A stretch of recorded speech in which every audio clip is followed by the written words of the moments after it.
Gereja yang ngerasa domba-dombanya dicuri oleh gereja lain, nggak cuma nunjukin seberapa insecure mereka, tapi juga nunjukin seberapa keliru teologi yang mereka pegang. Nggak tahu deh ini gue doang atau kalian juga sadar kalau setiap jiwa yang dipercayakan kepada kita sepenuhnya milik Tuhan. Ingat nggak cerita waktu Yesus ngomong ke Petrus 3 kali untuk gembalakanlah domba-dombaku. Petrus itu pemimpin jemaat mula-mula. Petrus juga dikenal sebagai bapak gereja atau bahkan bagi orang Katolik, paus yang pertama. Tapi buat dia aja perintahnya itu jelas banget untuk menggembalakan, bukan memiliki. Dan Yesus bilang domba-dombanya adalah milik dia seorang, domba-dombaku. Makanya sebagai seorang pendeta, gue selalu belajar untuk terus bersyukur setiap kali ada jemaat yang datang ke gue dan bilang kalau mereka mau pindah gereja. Kenapa? Karena at the very least, they move to another church.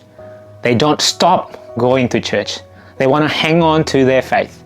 Meskipun nggak lagi beribadah di gereja yang gue pimpin. Kita semua cuma pelayan, ownernya tetap Tuhan. Makanya Paulus juga bilang di 1 Korintus 3 ayat 6, kalau Paulus yang menanam, Apolos yang menyiram, tapi Allah lah yang memberikan pertumbuhan. Pernyataan ini tuh bukan cuma jargon atau ilustrasi kosong yang Paulus sampaikan ke jemaat di Korintus, tapi sebuah kedewasaan yang Paulus tunjukin sebagai pemimpin gereja saat itu. Dia tahu kalau semua ini milik Tuhan, dan dia nggak perlu bermegah diri atasnya. Nggak perlu ada persaingan saat kita melayani di ladang yang sama. Saat kita melayani Tuhan yang sama juga. Makanya kalau ada teman atau jemaat kita yang memilih untuk pindah gereja, nggak usah baper.